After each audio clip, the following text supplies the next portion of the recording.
প্রথম কথা আমি ওসমান হাদির মৃত্যুকে এক ধরনের লস মনে করি, আনটাইমলি মনে করি, নিষ্ঠুর মনে করি, এবং তাকে গুলি করে পালিয়ে যে যারা যেতে পেরেছে ব্রড ডেলাইটে গুলি করে, সেইটাকে আমি তাকে ধরতে না পারার জন্য আমি আসলে সরকারকেও দায়ী করি।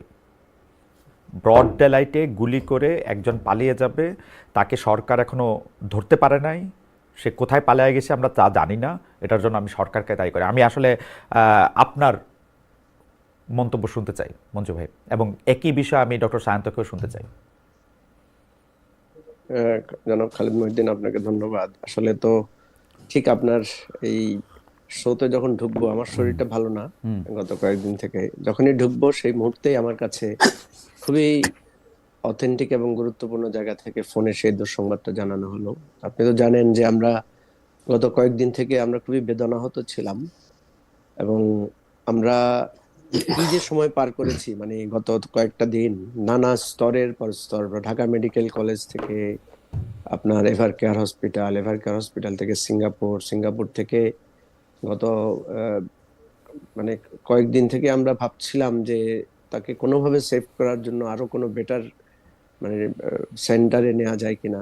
মানে বিশ্বাস করেন, আমরা মানে চোখের সামনে দিয়ে এরকম একটা ঘটনা, যার উপরে ঝুঁকি ছিল, যাকে হত্যা করার জন্য হুমকি দেওয়া হয়েছে, সেটা সবাই জানে, সরকার জানে, রাষ্ট্র জানে, মিডিয়া জানে, আইন শৃঙ্খলা রক্ষাকারী বাহিনী জানে। এই সবকিছুর সামনে তাকে গুলি করা হলো। এবং আপনি যেভাবে বললেন যে গুলি করার পরে খুনিরা পালিয়েও গেল এবং তাকেও আমরা বাঁচাতে পারলাম না। এই দায় বাংলাদেশ অতীতে কখনো এরকম মানে কোনো মৃত্যু বা কোনো ঘটনা দেখেছে কিনা, মিলবে কিনা আমি জানি না, হয়তো দুই একটা মিলতে পারে।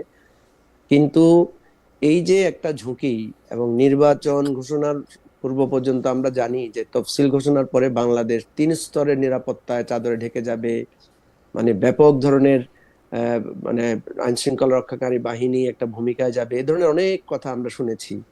এবং সরকারের কাছ থেকে ওনারা নিরাপদ নির্বাচনের চাইতে ওনারা বারবার যেটা বলেন যে উৎসব মুখর নির্বাচন হবে। এটা কি মৃত্যুর উৎসব? এটা কি মানে আমাদের বুক না ভেঙে যাওয়ার মঞ্জু ভাই, উৎসবের আমরা নির্বাচন? ইলেকশনটা নিয়ে কথা বলবো, কিন্তু আপনি আমাকে একটু বলেন তো মঞ্জু ভাই, আমি ধরেন ডক্টর সায়ন্তকেও আমার একই জিজ্ঞাসা। বাংলাদেশের সড়কগুলো এখন, বিশেষ করে ঢাকা শহরের সড়কগুলো এখন সিসি ক্যামেরার আওতায় আসে। প্রকাশ্য দিবালোকে পয়েন্ট ব্ল্যাঙ্ক রেঞ্জ থেকে একজনকে গুলি করে পালিয়ে যাওয়া, মানে তারপরে অন্ততপক্ষে সীমানা পার হইতে হইলেও তার 13-14 ঘন্টা সময় পাওয়া গেছে। বাংলাদেশে 9টা-10টা কম্পিটেন্ট গোয়েন্দা সংস্থা আছে।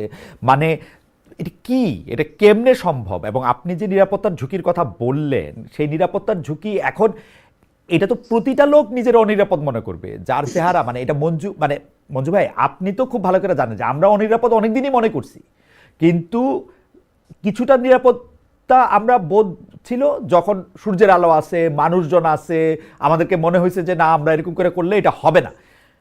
এইটা কি প্রেসিডেন্স হইলো এবং সরকারের কি দেখাইলো? হ্যাঁ, অ্যাক্সিডেন্ট হবে, মানুষ তো অপরাধপ্রবণ, অপরাধ করবে, কিন্তু ও যে পালায় গেল বা পালায় গেল বলে আমরা শুনলাম, আমরা তো হ্যাঁ, এই সরকারকে দেখেন কেমনে দেখেন এটা কেমনে সম্ভব? দেখেন খালেদ ভাই, আমরা কিন্তু চরম অনিরাপদ অবস্থায় গত 10-12টা বছর কাটিয়েছি আমরা। হ্যাঁ, এবং লাস্ট যে সময়টা আমরা কাটিয়েছি, আমি যখন অনিরাপদ থাকি তখন কিন্তু আমি আমার একটা নিজস্ব ঝুঁকি ব্যবস্থা নেই। এবং সেই অনিরাপদটা কি ছিল দেখেন, আমরা যখন আওয়ামী লীগ পিরিয়ডে অনিরাপদ ছিলাম, সে অনিরাপত্তা ছিল পুলিশ থেকে। সে অনিরাপত্তা ছিল যে আমাদেরকে কেউ তুলে নিয়ে চলে যাবে, আমাদের রাতের বেলায় গভীর রাত্রে এসে বাসা থেকে তুলে নিয়ে যাবে। বেসিক্যালি আমরা বেশি শঙ্কিত ছিলাম হচ্ছে পুলিশ, মানে মানে সরকারি বাহিনীর দ্বারা। এন্ড সেকেন্ডারি স্টেজে ছিল ছাত্রলীগের গুন্ডা পান্ডা বা আওয়ামী লীগের সন্ত্রাসীদের দ্বারা। এটা ছিল সেকেন্ডারি স্টেজ। এখনকার যে স্টেজটা আপনি দেখেন, একটা হচ্ছে প্রকাশ্যে আপনাকে হুমকি দেওয়া হচ্ছে, এবং আবার রাষ্ট্র আবার বলছে আমি আপনার জন্য নিরাপত্তার ব্যবস্থা করেছি। আচ্ছা, সেই জায়গায় ধরে নিলাম যে তারা আরো গভীর ষড়যন্ত্র করে তার কাছে গিয়ে একেবারে একটা মাস্টার প্ল্যান করে তাকে হত্যা করলো। হত্যা করার পর কিছুক্ষণের মধ্যেই জানা গেল কারা হত্যা করেছে। এরপরে মোটরসাইকেল বদল, তারপরে একটার পর একটা জায়গা না বদল, মঞ্জু ভাই, সিন বদল। এইসব গল্প তো আমরা পুলিশের কাছ থেকে শুনতে চাই, এইসব গল্প তো আমরা সাংবাদিকের কাছে শুনতে চাই না। মোটরসাইকেল সেটাই বদল আমার করছে কথা নাকি হচ্ছে। কি করছে সেটা তো একটা পুলিশ বলবে। পুলিশের স্বরাষ্ট্র মন্ত্রণালয় আইসা বললো যে 50 লাখ টাকা পুরস্কার দিব। মানে আশ্চর্য ঘটনা, না, মানে এই এই সিসি এই এই ক্যামেরায় ঘটনার দেখা পরে, যাচ্ছে একটা যে একটা এই গুলি করে ঘটনার পরে জি এই ঘটনার পরে বাংলাদেশের গোয়েন্দা, বাংলাদেশের পুলিশ ব্যবস্থা নাই, এটা ডিক্লেয়ার করা হোক, আমরা আমাদের নিরাপত্তা নিয়ে চলবো। খালেদ ভাই, আমরা কিন্তু মানে বাংলাদেশের মানুষ তো এমনি জান হাতে নিয়েই চলে, ধরেন আমাদের সড়ক নিরাপত্তা কি আছে বলেন? আমরা তো এবং কেউ সরকার সরকার তখন বলল যে আপনাদের যারা প্রার্থী আছেন আপনারা, আপনাদেরকে একটা করে পিস্তল দিয়ে দিবে, আবেদন করলে আপনারা নিরাপত্তা নিয়ে চলবেন, আপনারা একজন আরেকজনকে গুলি করতে করতে থাকবেন। এই হচ্ছে সরকারের অবস্থা। সরকার বলুক যে আপনাকে সরকার নাই, আমি আপনার সাথে একমত, সরকার বলুক যে সরকার নাই, এটা ভালো কথা হ্যাঁ তো, হ্যাঁ, এটা ভালো কথা সরকার তো, বলুক যে সরকার নাই, সরকার এটা বলুক ভালো যে কথা আপনাদের যার যার নিরাপত্তার দায়িত্ব আপনারা নেবেন। আমরা নেবেন। তো ভাই, আমরা তো সরকারের কাছে এই যে আজকে আজকে 4-5 দিন গেল সবাই বলছে আমাদেরকে মেসেজ করে যে আপনাদের জীবন ঝুঁকিপূর্ণ। আমরা তো জানি সেটা, আরে ভাই এই ঝুঁকিপূর্ণ জীবন নিয়ে তো আমরা চলছি, এটা নিয়ে আমাদের কোনো আফসোস নাই। কথা হচ্ছে আপনি এটা বলবেন কেন যে 3 স্তরের নিরাপত্তা নিয়েছেন, আপনি এটা প্রত্যাহার করেন ভাই। আপনি বলেন যে ভাই এই এরকম সিচুয়েশনে আমরা আমরা নিরাপত্তা দিতে পারছি না। আমি বারবার এই কথাটা বলার চেষ্টা রাইট। করেছি যে আইন শৃঙ্খলা রক্ষাকারী বাহিনীর মধ্যে ভাই এখানে একে অপরকে ব্লেম করে কোনো লাভ নাই। আমাদের পুলিশের মধ্যে প্রচন্ড আত্মবিশ্বাসের অভাব, আমি কাউকে ব্লেম করব না। আমি আজকে এত ব্যথিত, আজকে হৃদয়টা এত ভগ্ন, আমি এখানে ক্ষোভও প্রকাশ করার আমি মানে এবং আমার কাছে আপনার যেটা, আমার আমার কাছে যেটা আরো আপত্তিকর সেটা হচ্ছে যে হাদি গুলি করে, গুলি, হাদিকে গুলি করে ও যখন মানে কি বলে এটাকে জীবন মৃত্যুর সঙ্গে লড়তেছে, তো আর 1 ঘন্টার মধ্যে আমরা দেখতে পেলাম যে দোষারোপের রাজনীতি। আরে আরে ওসমান হাদি তো বিপ্লবী, ও তো সবার এগেস্টে বলছে, এনসিপির এগেস্টে আরো কড়া কড়া কথা বলছে। বলছে না, ও অবশ্যই ও বলছে। হচ্ছে জামাতের এগেস্টে বলছে, ও এনসিপির এগেস্টে বলছে, ও বিএনপির এগেস্টে বলছে, ও বাংলাদেশের সরকারের এগেস্টে বলছে, ও বাংলাদেশের যারা বাম ডান সাংবাদিক আমার এগেস্টে বলছে, ও সবার এগেস্টেই বলছে। তো দোষারোপের রাজনীতিটা করা দরকার নাকি যারা তারা গুলি করে চলে গেছে তারা দরকার? প্রথম প্রতিক্রিয়া হইলো এটা অমুক করছে, সেটা তমুক করছে, এগুলি কি মঞ্জু ভাই? এই এই জিনিসগুলো, এইটা তো আমি আমি সবসময় বলি যে এই ওসমান হাদির মৃত্যু আমাদের জন্য কি শিক্ষা দিল, আমাদের জন্য কি লেসন, আমরা আসলে এখান থেকে কি শিখলাম, এটা কেউ আমরা করি না। আমরা দোষারোপের রাজনীতি করি। আমরা এখন ধরেন, আমি যেটা বলতে চাচ্ছিলাম আপনাকে, যে আমার ক্ষোভ প্রকাশেরও মানে রুচি হারিয়ে গেছে। কেন হারিয়ে গেছে আমি বলছি, কারণ আমাকে, আমরা শুধু চাই যে আমরা লড়াই করে বেঁচেছি, লড়াই করেই থাকবো ভাই। মানুষ এই যে সমুদ্রের পাশে যারা এই ঘূর্ণিঝড় প্রবণ এলাকায় থাকে, ওরা ওরা ওটা প্রস্তুতি নিয়ে থাকে না। আমাদেরকে এত আশ্বাস দেওয়া তো দরকার নাই, আমাদেরকে এত উৎসব মুখর রাজনীতি, উৎসব মুখর নির্বাচন, খুব 4 স্তরের নিরাপত্তার গল্প শোনানোর কোনো প্রয়োজন নাই। আল্লাহর ওয়াস্তে আমি সরকারের কাছে অনুরোধ করবো, এগুলো এই বাগাড়ম্বর বাদ দেন। আপনারা জানাই দেন যে আমাদের পুলিশের কোনো মোরাল নাই, আমাদের আর্মির কোনো মোরাল নাই, ভেঙে গেছে। এখন আসেন আমরা সবাই মিলে মোরাল উদ্ধার করতে পারি কিনা আদার দেন। দেখেন একটা মানে আমাদের এখানে সংস্কার নির্বাচন নিয়ে আমরা অযথা বিতর্ক করেছি, বিএনপি জামাতের এই বিতর্কের বিরুদ্ধে আমি আপনার আপনার শোতে পর্যন্ত বলেছি। একটা রাষ্ট্র এরকম একটা বিপর্যস্ত অবস্থার মধ্যে আছে, শেখ হাসিনা একটা অপ্রতিষ্ঠিত মহিলা, উনি রাষ্ট্রটাকে কোথায় নিয়ে গেছে? হেলিকপ্টার থেকে গুলি করে। কোন কোন রাষ্ট্রে শুনেছেন হেলিকপ্টার থেকে গুলি করে নাগরিককে মারতে? এটা কি যুদ্ধ? এটাকে আপনি যুদ্ধ করছেন আপনার নাগরিকদের বিরুদ্ধে? যিনি এই জায়গায় ফেলেছেন উনি তো আরো জঘন্য কাজ করবেন। উনাকে তো আমরা বলার চেষ্টা করেছি, যে আওয়ামী লীগকে আমি এটা বোঝানোর চেষ্টা করেছি যে ভাই, শেখ হাসিনাকে আপনারা সামলায়া আপনারা একটা রিকনসিলিয়েশন প্রসেসের মধ্যে ঢুকেন। এই যে আপনারা একটা হাদিকে মারলেন না, আপনারা আর একটা চিরস্থায়ী, আপনি এরকম 1000টা হাদিকে মারলে, বাংলাদেশ তো 18 কোটি মানুষের দেশ, বাংলাদেশের বাংলাদেশের লক্ষ লক্ষ মানুষকে হত্যা করে পাকিস্তানিরা কি ভাই পারছে আমাদের আমাদের স্বাধীনতার আশা দমাইতে পারছে? এরশাদ পারছে? কেউ তো পারে নাই। তো এই জিনিসগুলো আর কত টেস্ট করবেন আপনারা? এই যে ওসমান হাদিকে মারছেন, আপনি বিশ্বাস করবেন না যে কি পরিমাণ আওয়ামী ঘৃণা আরো মানুষের মধ্যে উৎপাদিত হবে, এবং সেই এই ঘৃণার রাজনীতি তো নতুন করে আবার একটা মানে চক্রাকারে তৈরি হবে, এটা তো শেষ হবে না। এবং এইটা যুগ যুগ ধরে যদি আপনারা চলমান রাখতে চান, এবং এটা দিয়ে যদি মনে করেন যে বাংলাদেশ একটা নতুন রাজনৈতিক বন্দোবস্তে যাবে, এটা তো যাবে না কখনো। মঞ্জু ভাই, এবং এই ভুলটা, জি না মঞ্জু ভাই, আপনি বলেন। শেষ করলে আমি আবার মানে না, আপনি যেখান থেকে শুরু করেছেন সেটা সেটা নিয়ে আমরা আরেকটু আলোচনা করি। আপাতত আপনি যদি সরকারের জায়গা থেকে, বা আপনি শেষ করেন মঞ্জু ভাই, আমার আসলে আপনাকে মানে আমি আমি বলছি এটা এমন একটা সরকার যাদের ন্যূনতম জ্ঞানবোধ নাই। যে আচ্ছা বলেন, একটা উপদেষ্টা এখন পর্যন্ত রিজাইন করেছে, এতগুলো ঘটনা ঘটেছে একটার পর একটা। গতকালকে একটা আমাদের জুলাই অভ্যুত্থানের আমাদের একজন নারী কর্মী, এনসিপির একজন নারী কর্মী মারা গেছেন, বলা হচ্ছে সে আত্মহত্যা করেছে, কেউ বলছে তাকে হত্যা করা হয়েছে। শি ওয়াজ অলসো মানে রিস্ক, সেও কিন্তু একটা থ্রেটেনিং এর মধ্যে ছিল।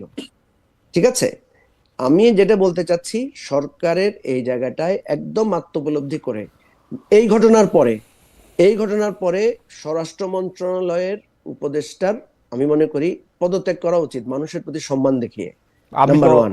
মজিব ভাই, এটা নিয়ে আপনি একটু বলবেন। আপনি যেহেতু সরকারের ভিতরে খোঁজ খবর রাখেন, সরকার আপনার সাথে আসলে অনেক বিষয় নিয়ে কথা বলে। অনেকে এই কথাও বলেন যে আপনি আসলে সরকার যেভাবে পরিচালিত হয় সেই পরিচালন প্রক্রিয়ার মধ্যেও থাকেন। আমি এটা না, আপনাকে অনেক সেকেন্ড অনেক প্রশ্ন, অনেক এটা সেকেন্ড প্রশ্ন আমি একটু ডক্টর শান্তকে শুনে আসি। সেটা হচ্ছে কি, আসলে স্বরাষ্ট্র উপদেষ্টা ছাড়াও এখানে যেহেতু স্বরাষ্ট্র মন্ত্রণালয়ের দায়িত্ব নিয়ে একজন বিশেষ সহকারী আছেন, আইজি আছেন, তারাও কি মানে মানে এটা কি একটা অতি সন্ন্যাসীতে গাজন নষ্ট, too many cooks in in the kitchen কিনা, সেইটাও আপনি আমাদের যদি একটু বলেন। আমরা একটু ডক্টর সায়ন্তকে শুনে আসি। ডক্টর সায়ন্ত, আমার আসলে কোনো কিছু প্রশ্ন করার নাই, আপনি একটু যদি বলেন যে মানে অ্যাক্সিডেন্ট হইতে পারে, পৃথিবীর অনেক উন্নত দেশেও আসলে পলিটিশিয়ানদেরকে আমরা মানে বিভিন্ন ধরনের ঝুঁকি, নিরাপত্তার অভাব এগুলি আমরা দেখছি, কিন্তু প্রকাশ্য দিবালোকে এই ঘটনা ঘটায় আজকে এইটার গত শুক্রবার বাংলাদেশ সময় 2টার এদিক ওদিক এই ঘটনা ঘটছে। তারপরে আজকে এটা বৃহস্পতিবার বাংলাদেশ সময় এখন রাত 10টা 13 13 বাজে, মানে 11 10টা 13 বাজে, রাইট? তো ওই সময় পর্যন্ত ওকে মানে পুলিশ বাহিনী ওকে ধরতে পারবে না। মানে ওর বাবা মাকে ধরবে, অমুকের এইটাকে ধরবে, তমুকের এটাকে ধরবে, একে দোষ দিবে, তাকে দোষ দিবে। এটা কিরকমের মধ্যে পড়লাম শান্ত ভাই, আপনি যদি আমাদের একটু বলেন। আপনার প্রথমেই আমি আহ, শহীদ ওসমান হাদির রুহের মাগফিরাত কামনা করছি। আল্লাহ তাকে শহীদি মৃত্যু হিসেবে কবুল করুন। আমিন। এবং যারা এইভাবে কাউকে হত্যা করে, কোনো বিপ্লবীকে হত্যা করে, তারা মনে করে যে বিপ্লবকে তারা থামাতে পারছে। কিন্তু মঞ্জু ভাই আগেও বলেছেন, 71-এ পারেনি, 90-এ পারেনি, 24-এ পারেনি। এখন কতজন বিপ্লবী, কতজন হাদিকে তারা মারবে? মেরে প্রতিটা বিপ্লবীর মৃত্যু এক একটা নতুন স্ফুলিঙ্গ তৈরি করে বিপ্লবের মাঠে। সুতরাং এই মৃত্যু হাদি শহীদি মর্যাদা পেয়েছে এবং আমাদের বিপ্লবের কোনো ক্ষতি হবে না, বরং বিপ্লব আরো বেগবান হবে। হাদির যেই চাওয়া ছিল বাংলাদেশ পন্থী অবস্থান নেয়া, ভারতের আধিপত্যবাদের বিরুদ্ধে শক্ত অবস্থান নেওয়া, বাংলাদেশের গণতন্ত্রের পক্ষে অবস্থান নেওয়া, জনকল্যাণের পক্ষে অবস্থান নেওয়া, এবং ওর সবকিছু, ওর বলার ধরনটা একটু অন্যরকম ছিল। আমি সবসময় বলতাম একটু খ্যাপাটে ছেলে, তার কিন্তু তার বুকে এবং মুখে অভিন্ন সুর ছিল। আমাদের ট্রেডিশনাল পলিটিশিয়ানদের মতো তরুণ থেকে বর্ষিয়ান পলিটিশিয়ান বেশিরভাগের যেরকম বুকে এবং মুখে কৌশলের রাজনীতি, হাদি সেই কৌশলের আশ্রয় নেয়নি। বুকে যা বিশ্বাস করত, মুখে তাই বলতো, তাই করত। সেই ছেলেটাকে এইভাবে মারার পরে সে খুনিদের ধরা গেল না এতদিনে, এবং শোনা যাচ্ছে পালিয়ে গেছে। এবং আমি সাধারণ অর্থে, আমি খুব সাধারণ চিন্তার মানুষ, সাধারণ চিন্তায় যেটুকু বুঝি, সরকারের পরিচালনা, বাহিনীর পরিচালনা অত খুব ভালো বুঝি না আমি, কিন্তু এটুকু বুঝি যে কোনো না কোনো বাহিনীর কোনো না কোনো অংশ জড়িত না হলে এইভাবে খুনি দেশ ছেড়ে বর্ডার ক্রস করে যেতে পারে না। আমাদের বর্ডার যত অরক্ষিতই হোক, এইরকম একটা আলোচিত হত্যার উদ্দেশ্যে গুলির পরে বর্ডার ক্রস করে নির্বিঘ্নে চলে যাবে, সেটা আমাদের কোনো অংশের সহযোগিতা নাই, এটা বিশ্বাস করতে আমি রাজি নই। এখানে এক একজন এক এক রাজনৈতিক উদ্দেশ্যে সরকারের বিরুদ্ধে ক্ষোভ তৈরি হবে বলে কৌশলী হতে পারে, আবার সরকার মনে করতে পারে উস্কে দিচ্ছি। কিন্তু আমি যা বিশ্বাস করি, যা মনে করি, সেটুকু বললাম। এটা হচ্ছে এই পালিয়ে যাওয়ার ঘটনা। তার একটু পেছনে গেলে দেখবেন খালেদ ভাই, এই ঘটনা তো অভাবনীয় ছিল না। হাদিকে তো 30টার বেশি মোবাইল কল থেকে দেশে বিদেশ থেকে হত্যার হুমকি দিয়েছে, তার মা বোনকে, স্ত্রীকে ধর্ষণের হুমকি দিয়েছে। এটা তো একেবারেই সবাই, সে এই কমপ্লেনটা সরকারের ঊর্ধ্বতন মহলে জানিয়েছিল। তো তার থেকে বড় হলো, আওয়ামী লীগের 16 বছর ধরে যে অবৈধ অস্ত্রের ঝনঝনানি বিভিন্ন জায়গায় দেখেছি।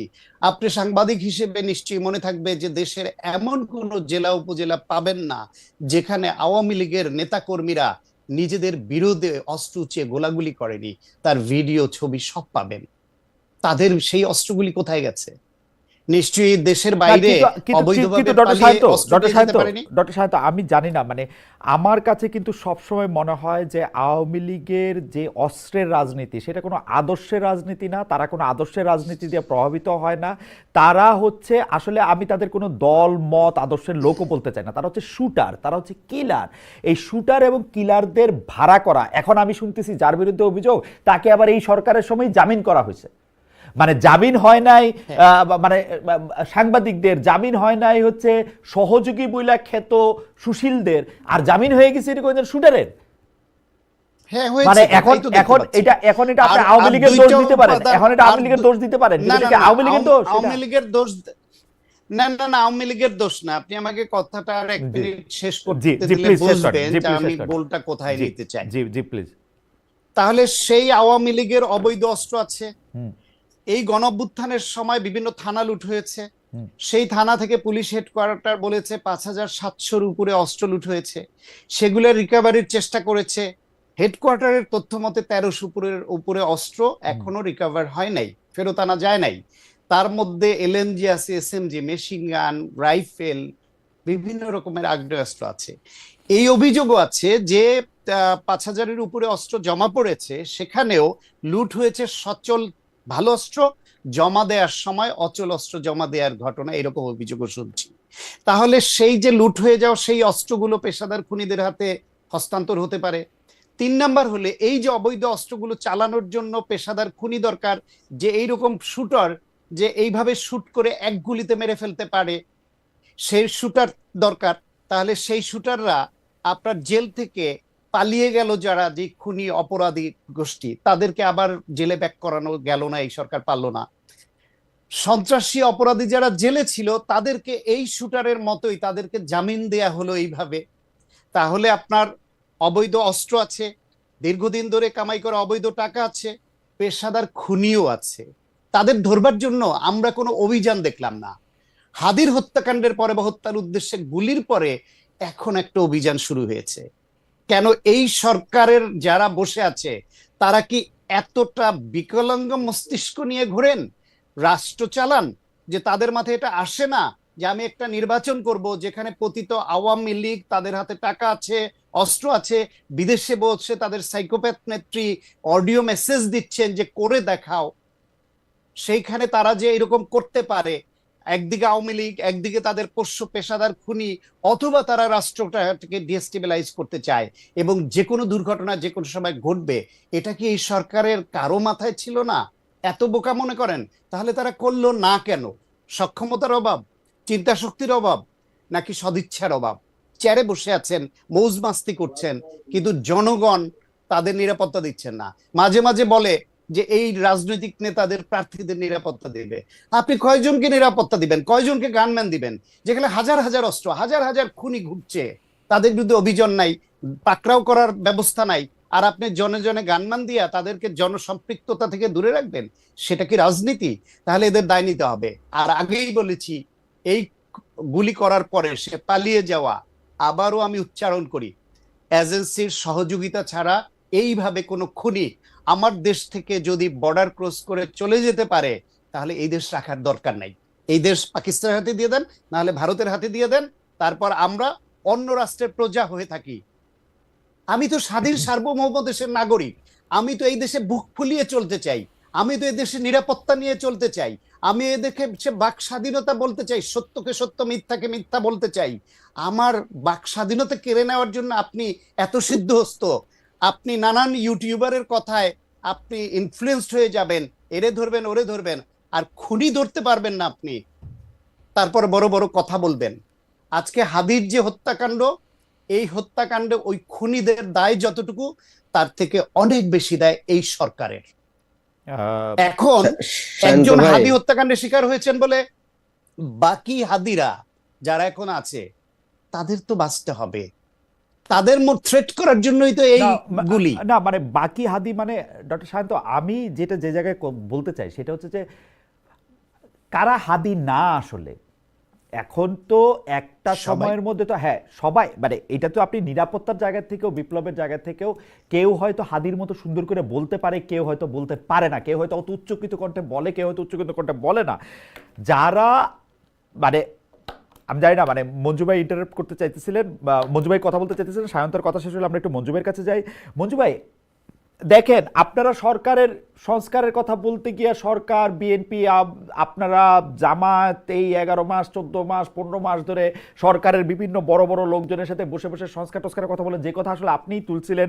কিন্তু মানে আমি কয়েকদিন আগে বাংলাদেশে ঘুরে গেছি, আপনার সঙ্গে আমার কয়েকবার দেখা হয়েছে। সাধারণ মানুষের মধ্যে যে নিরাপত্তা বোধের অভাব, এইটা তো হাদি আজকে গুলি খাইয়া মইরা চোখে আঙ্গুল দিয়ে প্রমাণ করার আগেও এটা ছিল। তো সরকার কি করছে এটা করার জন্য? মানে সরকারের লক্ষ্যটা কি আসলে, কি করতে চায়? আমি মানে নির্বাচন আপনাকে হবে, সংস্কার হবে, সংবিধান ঠিক হয়ে যাবে, আমরা সবাই ভালো হয়ে যাব, পৃথিবীর সবচেয়ে ভালো ইলেকশন হবে, মানে আসলে করতে চাই কি? মানে আপনি আমাদের একটু যদি বুঝায় বলেন যে সরকার আসলে কি করতে চায়। সায়ন্ত আরো একটু বাইরে গিয়ে বলছে যে এরকম না পারলে ছাইরা দেন, আমরা আমাদের মতো করে দেখি, সেটা আপনি বলছেন। সায়ন্ত বলছে দেশি দরকার নাই তেলে। না না খালেদ ভাই, আমি শান্ত ভাইয়ের ওই কথার সাথে একটু দ্বিমত করি। প্রথম কথা হচ্ছে যে এই যে ছেড়ে দেন আমরা আবার হয়ে যাই, এটা কোনো সমাধান না। আমাদেরকে মাথা ঠান্ডা করে এত বড় একটা ঘটনার পরে আমাদেরকে ভাবতে হবে। আমি কিন্তু বারবার বলছিলাম যে এরকম একটা পরিস্থিতি আসতেছে সামনে, এর চাইতে ভয়ানক পরিস্থিতি আসতেছে। আপনি দেখেন এই ঘটনার পর পুলিশের উপরে মানুষের আর বিন্দুমাত্র আস্থা থাকবে না, সেনাবাহিনীর উপর মানুষের আর বিন্দুমাত্র আস্থা থাকবে না, সরকারের কোনো সরকারের কোনো দৃঢ় উচ্চারণের প্রতি মানুষের কোনো আস্থা থাকবে না। এখন এই আস্থা থাকবে না বলে আমরা কালকে তাইলে যদি বলে যে এই সরকার নাই বাদ দাও আর একটা সরকার বসাও, তো সেই যে সরকার বসাবো সেই সরকারের উপর থাকবে কিনা? তাহলে জটিল আমাদেরকে ভাবতে হবে যে এখানে ফেলিউরটা কোথায়। দেখেন, আমাদের সর্বপ্রথম যে জিনিসটা আমরা বারবার বলছিলাম সরকারকে, সরকারের এই জায়গাটায় বিশ্বাস করেন আমার কাছে মনে হয় যেন এই সরকারের অ্যাপারেন্টলি লোকগুলাকে দেখলে তো শ্রদ্ধা করি, ভালোবাসি, পছন্দ করি, কিন্তু আমার কাছে মনে হয় হয় ওনারা খুবই ধুরন্ধর খারাপ লোক যেটা আমরা ধরতে পারতেছি না, অথবা আরেকটা হইতে পারে যে ওনারা একেবারেই অথর্ব অযোগ্য লোক। দেখেন, বারবার বলা হচ্ছে এই রকম পরিস্থিতিতে রাষ্ট্রকে টিকিয়ে রাখতে হলে প্রয়োজন হয় জাতীয় ঐক্যের। আমাদের ছাত্রদের ঐক্য নষ্ট করেছে এই সরকার, আমাদের রাজনৈতিক দলগুলোর ঐক্য নষ্ট করেছে এই সরকার। দেখেন, আওয়ামী লীগের বিরুদ্ধে আমরা ঐক্যবদ্ধ ছিলাম বলে আমরা পালিয়ে টালিয়ে বিভিন্ন জায়গায় আশ্রয় পেয়েছি। আওয়ামী লীগ আমাদেরকে গুম করতে চেয়েছে, খুন করতে চেয়েছে, কিন্তু মানুষ আমাদেরকে আশ্রয় দিয়েছে। তো তার মানে আমরা এই যে কিন্তু আপনারা দোষারোপের রাজনীতি করে এত শত বিভক্ত কেন হইলেন? মানে আপনারা তো পারলে, আপনি তো পারলে আওয়ামী লীগের থেকে আপনার বেশি বড় শত্রু হচ্ছে বিএনপি। আপনাদের কথা শুনে যেটা মনে হয়, বিএনপির কথা শুনে যেটা মনে হয় যে এনসিপির চেয়ে বড় শত্রু বিএনপির আর কারণ নাই। আর দর্শকের কি মনে হয়, মাঝখানে জামাতে ইসলামী আরেকটা জায়গা থেকে আসে, আর দর্শকের কি মনে হয় আমি একটু খালি পয়রা শোনাই, তাহলে আপনি বুঝবেন। পারভেজ মোশাররফ ওনার নাম, উনি পারভেজ মোশাররফ সাহেব এটা আমাকে এই মেসেজ দিয়ে ভাষায় ফেলতেছেন। আওয়ামী লীগের দালাল মহিউদ্দিন, শেখ হাসিনা আর সালমান এফ রহমানের জন্য এখনো মন কান্দে, আর অন্তরে ভারত, বুকে লালন করে শাহবাগীদের আচরণ সাথে ধর্মবিদ্বেষী। মঞ্জু আপনি প্লিজ কন্টিনিউ করেন, আমার আর কিছু বলার নাই। মানে এই জিনিসগুলো খালেদ ভাই, এই সমস্ত বিষয় নিয়ে আমি প্রচুর কথা বলেছি। আপনি তো এরকম গালি খেয়েছেন, আমি আরো ভয়ানক গালিও খেয়েছি। যাই হোক, সেটা নিয়ে গালি, ভালো কাজ করতে গেলে গালি খাবেন খালেদ ভাই, এটা নিয়ে মন খারাপ করবেন না। আচ্ছা, আমি দোষারোপের রাজনীতিতে আসতে চাইছিলাম, দোষারোপের রাজনীতি এবং বিভক্তির রাজনীতিটা এইটাতে আসতে চাইছিলাম আমি। কিন্তু মঞ্জু ভাই আপনাকে দেখছি, কেন আপনাকে বলি, আপনি কিন্তু প্রকাশ্যে অনেক চেষ্টা করছেন, প্রকাশ্যেই চেষ্টা করছেন যে সবার মধ্যে থেকে একসাথে হওয়ার জন্য, এবং এই জন্য মনে বড় বড় গালিগুলি খাইছেন। সেইটার কারণটা একটু বলেন।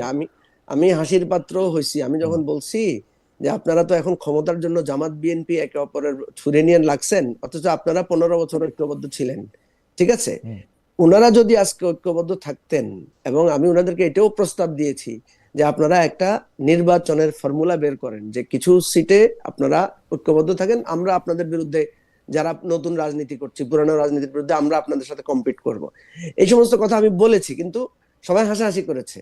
এখন দেখেন, আমি আপনাকে বলি, কালকের পর থেকে ঢাকার রাষ্ট্রের পরিস্থিতি আপনি কিন্তু ভিন্ন দেখবেন। আমি আপনাকে বলছি, কারণ এই উসমান হাদির ঘটনার পরম্পরা, যেটা ডাক্তার সায়ন্ত একটু করে বলেছেন, যে শুরু থেকে দেখেন বারবার বলা হচ্ছে শেখ হাসিনা হুমকি দিচ্ছে, আওয়ামী লীগ হুমকি দিচ্ছে, পাবলিকলি হুমকি দেয়া হচ্ছে যে মাইরা ফেলবো, কাইটা ফেলবো। শেখ হাসিনা বলতেছে কইরা দেখাও, তারা বলতেছে 50 জনের লিস্ট করা হয়েছে, কেউ বলছে 80 জনের লিস্ট করা হয়েছে। ঠিক আছে, আচ্ছা আপনি কি বলতেছেন? আপনি বলতেছেন আমাদের পর্যাপ্ত নিরাপত্তার ব্যবস্থা আছে, আমরা উৎসবমুখর নির্বাচন করব, ইত্যাদি ইত্যাদি। তারপরে কি করতেছেন? যাদের উপর কিন্তু মঞ্জু ভাই, আপনি কি করতেছেন? প্রথম বলতেছেন যে কাজটা বিএনপি করছে, ঘটনা ঘটার 15 মিনিটের মধ্যে। আপনি তো জানেন আমি এটা নিয়ে প্রতিবাদ করেছি, আপনি তো জানেন আমি বলেছি যে কয়েকদিন আগে ফুয়াদকে যারা বরিশালে ভুয়া ভুয়া বলেছে, আর তার 2 দিন পরে যারা ঢাকা মেডিকেল কলেজে মির্জা আব্বাসকে ভুয়া ভুয়া বলেছে, আপনারা কাকে সমর্থন করেন? দেখেন, এই যে নির্বাচনী রাজনীতি যেটা শুরু হয়েছে, যে একজন আরেকজনকে চাঁদাবাজ, একজন আরেকজনকে নব্য ফেসিবাদ, একজন আরেকজনকে রাজাকার, একজন আরেকজনকে আলবদর, ভাই এগুলো তো আপনারা জানেন। জামাত রাজাকার, জামাত আলবদর, এটা কি বিএনপি জানে না? আর বিএনপি যে একটা অসংগঠিত দল, বিএনপির মধ্যে যে সরকারি দলের বিশৃঙ্খলা আছে, চাঁদাবাজির ব্যাপার আছে, এটা কি জামাত জানে না? তাহলে আপনারা এই পুরানো রাজনীতির কাসুন্দিটা নতুন রাজনীতিতে এসে, যখন দেশ এরকম ঝুঁকিপূর্ণ অবস্থায়, যেখানে খুনিরা পালিয়ে গেছে, পার্শ্ববর্তী রাষ্ট্রে আশ্রয় নিয়েছে, সেখান থেকে রীতিমতো টেলিগ্রাম মেসেজ আমরা পাচ্ছি, সেখান থেকে রীতিমতো আমরা বুঝতে পারছি যে পুলিশের মধ্যে এজেন্সিগুলো কাজ করতেছে না, গোয়েন্দা সংস্থাগুলো মানে অচল হয়ে আছে, এগুলো দেখার পরও আমাদের রাজনৈতিক দলগুলোর বিরোধ কমাতে পারি নাই রে ভাই। সেই জন্য বলছি, এখন আমরা তো ওই যে দোষারোপের রাজনীতি আবার চলে আসতেছে। আমি দোষারোপের রাজনীতি আর করতে চাই না, আমি চাই যে উপলব্ধির রাজনীতি করতে। আল্লাহর ওয়াস্তে উপলব্ধিতে আনেন। ওকে, এই জায়গাটাতে মৃত্যুর পরে ওসমান হাদির মৃত্যু, আমি আপনাকে বলি, যেমনি ভাবে আবু সাইদের মৃত্যু আমাদের তরুণ সমাজকে জাগিয়ে তুলেছিল, সেই দৃশ্যটা, সেই গুলিটা, এখন দেখেন প্রতিদিন আপনি দেখবেন রাস্তায় দাঁড়িয়ে দাঁড়িয়ে লোকেরা ওসমান হাদির বক্তব্যগুলো শুনতেছে। ওসমান হাদি এখন জাতির বিবেক কণ্ঠস্বর হয়ে গেছে। অথচ ওসমান হাদি কিন্তু আপনি জানেন, অনেকে সমালোচনা করছে যে ওসমান হাদি কিন্তু আমরা আগে চিনতাম না। হ্যাঁ, আমি নিজে ওসমান হাদির সাথে ক্লোজলি পরিচিত হয়েছি মাহমুদুর রহমান যেদিন দেশে ফিরেছেন। তারপর আমি তার খোঁজ নিয়েছি, আমি দেখেছি এই ছেলেটা মানে শুরু থেকে প্রতিবাদী। সে আপনার আলেম ওলামাদের উপর যখন অত্যাচার হয়েছিল সেদিন সে আহত হয়েছিল। যারা এখন বলে যে এদেরকে আমরা আগে চিনতাম না, এটা ভাই আপনার ব্যর্থতা। আপনি আগে থেকে চিনতে হবে কেন? মানে একটা মানুষের আগে থেকে চিনতে হবে কেন? মানে কিছু হইলে এই যে এই জনপ্রিয় কোশ্চেন, 10 বছর আগে কি করতেন, 5 বছর আগে কি করতেন, মানে এইগুলি কোশ্চেন হলো। খালেদ ভাই, আপনাকে যদি এখন কেউ বলে ভাই আপনি তো আমেরিকায় বসে আরামে থাকেন, ঠিক আছে, বলে তো আপনি বাংলাদেশে ফাইট করছেন, এটা যারা জানবে না, এটা তো তার ব্যর্থতা, এটা তো তার কোনো ইয়া না। আমরা তো ভাই এক একজন এক এক সময়ে ফাইট করছি, এক একজন এক এক সময়ে পরিস্থিতির শিকার হই, এতে তো কোনো সন্দেহ নাই। আমি একটু থামাই, আমি একটু এই বিভাজনের রাজনীতির দায়টা নিয়ে, আপনি বলতেছিলেন যে আপনি রিকনসিলিয়েশনের জায়গা থেকে বা এই বিভাজন যেন না হয় সেটা থেকে অনেক কথা বলছেন। সায়ন্ত, আপনার পর্যবেক্ষণ কি আপনাদেরকে একটু বলবেন যে এই বিভাজনটা আসলে শুরু থেকে কেন হইলো?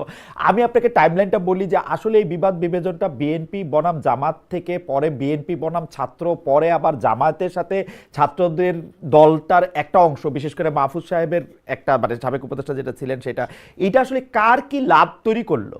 এবং এনসিপি পরে দলটা গঠিত হওয়ার পরে এই জিনিসটা তো শেষ হয়ে যাওয়া উচিত ছিল, যেটা একটা আরেকটা রাজনৈতিক দল, কিন্তু এটা শেষ হয়ে যায় না। এইটা কেন এরকমটা হইলো কেন? মানে আপনি একটু বলবেন, কারণ এটা আওয়ামী লীগের লোকেরা এটা পেইড আপ কিলিং করা বা অন্য রাষ্ট্রের কেউ এটা করা, এইটা তো শিওর যে তারা এটা সহজে করতে পারতেছে, কারণ আমাদের মধ্যে সাংঘাতিক রকমের বিভাজন, এবং সেই বিভাজনটা এমন যে ওই আগেই ভালো ছিলাম টাইপের বিভাজন।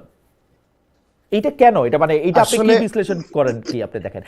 আমি আপনাদের মনে করে যাই, আমি জীবনে কোনোদিন দেখি নাই আপনাকে এতখানি উত্তেজিত। আওয়ামী লীগের আমলে আপনি ঝুঁকি নিয়ে টকশো করে গেছেন, কারণ মানে আমি তো মানে ইন্ডিপেন্ডেন্ট টেলিভিশনে থাকতো, আপনি পাশে বৈশা মানুষ নাম দিছে যে আপনার টকশোতে টাকা যাবে না, বা শুনছি এরকম, তারপর আপনি নিয়ে বসে গেছেন, আপনি ভুলে গেছেন। কিন্তু এখন আইসা যে আপনি আরেকটা দলের নেতার সঙ্গে এইরকম ভাবে যুদ্ধ লাগতে হইতেছে আপনার, এইগুলি কি? আসলে ভালোই ধরছেন শান্ত, মানে এগুলি কি আমি জীবনে দেখি নাই। সায়ন্ত এখানে বৈশা আওয়ামী লীগের লোকরে, আমি বলি এটা একটু মানে আজকে শেয়ার করতে, আজকে প্রশ্ন করার মুডই নেই আমার। মানে এই যে 2019 সালের আগ পর্যন্ত, তো মানে 2018 নির্বাচন আগ পর্যন্ত আমি নিয়মিত দেশে, তখন 2018 ইলেকশনের আগে বলা হইলো কারে কারে নাকি বলছে ডক্টর সায়ন্তরে নেওয়া যাবে না শোতে। এখন আমার তো যেটা নেওয়া যাবে না আমারে বলেন, আমি কানে আসলে তারই নেই, সায়ন্তরে নেই। সায়ন্ত আরাম করে ডিসেম্বরে এখানে বৈশা মানে আওয়ামী লীগের আওয়ামী লীগের সমালোচনা ওর যদ্দূর করা দরকার, ওর তো একটা ভাষা আছে, ওইটা সে করতে থাকে। কিন্তু আমি তো দেখি নাই যে এরকম এটা ঝগড়া, মনে হয় যে একটা একটা মানে রিং এর মধ্যে আছে, এরকম কোনোদিন ওর করতে হয়েছে। ওই ওর মতো করে ওই কইছে যে ও ধরে লয়ে গেলে ধরে লয়ে যাবে, জেলে লয়ে গেলে জেলে যাবে। এখন হইছেটা কি আসলে সায়ন্ত, আমার একটু যদি বুঝায় বলেন। আসলে 24-এর গণ অভ্যুত্থান যেটা, এই গণ অভ্যুত্থানটা একটা বৈষম্য বিরোধী, মানে চাকরির কোটাকে কেন্দ্র করে এসে শেখ হাসিনার বক্তব্যের কারণে হঠাৎ করে স্ফুলিঙ্গ তৈরি হয়ে একটা অভ্যুত্থান হয়ে গেছে এবং আমরা জয় পেয়ে গেছি। এটা রাজনৈতিক সংস্কারের অভ্যুত্থান মাথার মধ্যে ঢুকে নাই তখন। আমরা অভ্যুত্থানে জিতেছি, নতুন বাংলাদেশের স্বপ্ন দেখছি, কিন্তু আমাদের মনে মগজে সে আগের রাজনীতি রয়ে গেছে সব দলগুলোর মধ্যে যে কোনো উপায়ে ক্ষমতা ভোগ করতে হবে এই আকাঙ্ক্ষা কাজ করছে আগের মতোই, সেটা জামায়াত হোক, বিএনপি হোক, ছোট বড় বেশিরভাগ দলের মধ্যে। তাহলে প্রতিযোগিতাটা যখন হয় যে যে কোনো উপায়ে রাষ্ট্রীয় ক্ষমতা ভোগ করতে হবে এবং আমি এমপি হওয়া, মন্ত্রী হওয়া বা ক্ষমতার কাছাকাছি থাকা মানে এই দেশে আমি হ্যাডোমলে একজন হয়ে যাব, এটা আমি দেখাতে চাই। ভেতর থেকে তো এই এই আকাঙ্ক্ষাটা মরে নাই, যে কারণে পরবর্তীতে সে কে কাকে কিভাবে ঘায়েল করবে। এবং এই বিভাজনের রাজনীতিতে দেখেন, আমি বিএনপি সমর্থক, সেজন্য মনে করতে পারে অনেকে যে আমি জামাতকেই দায়ী বেশি করি। বড় দল তো দুইটা এখন, আওয়ামী লীগ বিতাড়িত হওয়ার পরে বিএনপি এবং জামায়াত। 2024 সালের সেপ্টেম্বর মাসে জামায়াতের আমির প্রথম এই তেজগাঁয় একটা তাদের দলীয় কর্মীদের সমাবেশে প্রকাশ্যে বলল যে একটা দল নির্বাচন করে জিকির করে লাভ কি, বিজয়ী হয়ে কি করবেন, ভিক্ষুকের থালা থেকে হাট বাজার সবই তো দখল করে নিয়েছেন, চাঁদাবাজি করছেন, সব করছেন। এই অভিযোগটা প্রকাশ্যে বিএনপির বিরুদ্ধে, না, আপনি বিএনপির বিরুদ্ধে বুঝলেন কেমন এটা বিএনপির বিরুদ্ধে? আমি একটা দল কইছে বিএনপির একটা, আহারে দেশের রাজনৈতিক দল বলতে তখন এনসিপি রাজনৈতিক দল হয়নি, দল বলতে জামায়াত এবং বিএনপি। এবি পার্টি ছিল, জামাতকে এবি পার্টি ছিল, এবি পার্টি ওই রেঞ্জের পার্টি না খালেদ ভাই। আপনি তর্ক করতে পারবেন, আমাকে প্রশ্ন করতে পারবেন, কিন্তু আমি স্পষ্ট আগেই বলছি, আমি সহজ সরল ভাবে বোঝার চেষ্টা করি। রাজাকার বললে, আলবদর বলে, মুক্তিযুদ্ধ বিরোধী বললে জামাতের নাম বলা লাগে না, জামাত ওইটা। আর বিএনপির মধ্যে চাঁদাবাজ আছে, এটা তো বিএনপি অস্বীকার করতে পারবে না, তাহলে এত লোককে বহিষ্কার করলো কেন? বিএনপির মধ্যে দখলদারিত্ব কায়েম করার লোক আছে, নেতা কর্মী আছে, এটা তো অস্বীকার করার কোনো সুযোগ নাই, তাহলে হাজার হাজার নেতা কর্মীকে কেন বহিষ্কার করেছিল? আছে বিএনপির মধ্যে, বড় দল, এর মধ্যে এরকম লোক আছে। এখন সেটাকে আপনি এতদিনের মিত্র, আপনি অন্যভাবেও বিএনপিকে সতর্ক করতে পারতেন, বলতে পারতেন যে নতুন বাংলাদেশে এটা আমরা চাই না, এই রাজনীতি আপনারা করলে আমরা আপনাদের সঙ্গে সমঝোতায় চলতে পারবো না। না ডক্টর সায়ন্ত, এই একটা কথা আপনার কাছে এত আপত্তিকর মনে হলো, আমার কাছে এত আপত্তিকর মনে হচ্ছে না। দলের নাম বলে নাই, কিছু বলে নাই, একটা দল বলছে। না না না, আমার কাছে ভালোই লাগতেছে এই কথাটা। যে দল, কারণ পরে আরো যা কিছু বলা হয়েছে, আমি বলি বিএনপি নির্বাচন চেয়েছে শুরু থেকে, অন্য কোন দল নির্বাচন চায়নি।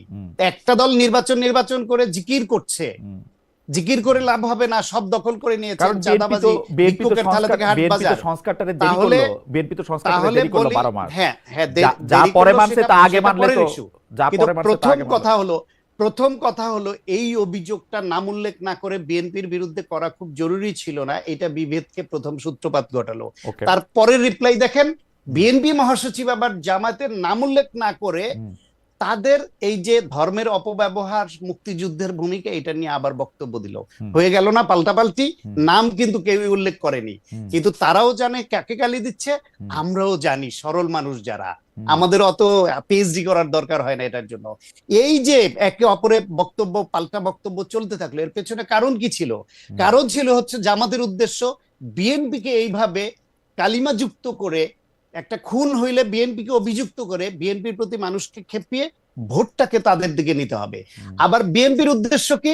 জামায়াতের এই যে ধর্মের অপব্যবহার, তাদের ভোট দিলে ভেস্তে যাবে এরকম বক্তব্য, তাদের শাহজাহান চৌধুরীর যে ফ্যাসিবাদী বক্তব্য, তাদের 71-এর ভূমিকা, এগুলা তুলে ধরে জামাতের ভোট কমাতে হবে, আমাদের বাক্সে আনতে হবে। প্রতিযোগিতা তো সিম্পল এইটা। এদের রাজনীতির মধ্যে দেশের ভবিষ্যৎ গণতন্ত্রের প্রতিযোগিতা তো আমরা এই রাজনীতিতে অন্তত দেখছি। ডক্টর সায়ন্ত, আপনি আমাকে একটা সিম্পল প্রপোজিশনের ব্যাপারে আপনি আমার একটু আলোকপাত করেন তো। ধরেন বিএনপি যে সময় থেকে ইলেকশন চাইতে শুরু করছে ডক্টর মোহাম্মদ ইউনূস তার পারিষদ নিয়ে ক্ষমতায় আসার পর তো এইটা তো একদম স্পষ্ট। ওই সময় যদি ইলেকশনটা ওনারা দিয়ে দিতেন, বিএনপি একটা সাংঘাতিক সংখ্যাগরিষ্ঠতা নিয়ে সরকার গঠন করত, 280টা 285টা 290টা। ওই 280 85 290 এবং বিদ্যমান সংবিধানে যেটার ক্ষেত্রে আসলে প্রধানমন্ত্রীকে অসম্ভব পাওয়ার দেওয়া হয়েছে, এইটা কি আসলে আমাদের কোনো না কোনোভাবে ঠেকানোই আসলে যুক্তি ছিল না, উদ্দেশ্য ছিল না? কারণ বিএনপি যে সংস্কারগুলি মানছে, এটা মানতে যদি ও 1 বছর দেরি না কইরা যদি সঙ্গে সঙ্গে মানতো, ইলেকশন গত বছরের সেপ্টেম্বরে হইতে পারতো। এই দেরিটা তো বিএনপি করলো, এই দেরিটা তো বিএনপি করলো। আমি একটু সাহিত্যে একটু শুনি 2 মিনিট। আমি মঞ্জু ভাইয়ের জন্য আলাদা প্রশ্ন আছে। মঞ্জু ভাই, এবার নির্বাচনের শুধু বিএনপি নির্বাচন চেয়েছে, কিন্তু তারপরও 3টা চাওয়া ছিল, সেটা বিএনপিরও চাওয়া ছিল, অন্য দলগুলোর আরো জোরালোভাবে ছিল। সংস্কার, বিচার, নির্বাচন। আগে নির্বাচন বলে নাই, কেউ বলে নাই নির্বাচন, সংস্কার, বিচার। বলেছে সংস্কার, বিচার, নির্বাচন। তার মানে সংস্কার এবং বিচারকে একটা শেপে না আনা পর্যন্ত নির্বাচনটা এদেশে করা খুব সহজ ছিল না। আর সংস্কার হতে হলে সেইখানে বিএনপি দীর্ঘদিন ধরে রাষ্ট্র বাংলাদেশের মতো গেলে কি ধরনের সংকটে পড়তে হয় সে অভিজ্ঞতা তাদের আছে। তাদের বিরুদ্ধে যেরকম অনেক অন্যায় অভিযোগ আছে, অন্যায় তাদের জুলুম করেছে তারা বিভিন্ন, সে অভিযোগ আছে। রাষ্ট্র পরিচালনা করতে গিয়ে তারা ভালো করতে গিয়ে কোথাও বাধাপ্রাপ্ত হয়েছে, সে অভিজ্ঞতাটাও তাদের আছে। সুতরাং তাদের অভিজ্ঞতা থেকে তারা বলবে। 1, 2 হইলো বিএনপি হইলো বাংলাদেশে এমন একটা দল যারা যেই দলের প্রতিষ্ঠাতা 71 সালে স্বাধীনতার ঘোষণা দিয়ে মুক্তিযুদ্ধ করেছেন, ফলে মুক্তিযুদ্ধকে আপফোল্ড করবে তারা সবার আগে। তারপরে 90, 24 এবং 90 এগুলোকে আপফোল্ড করবে।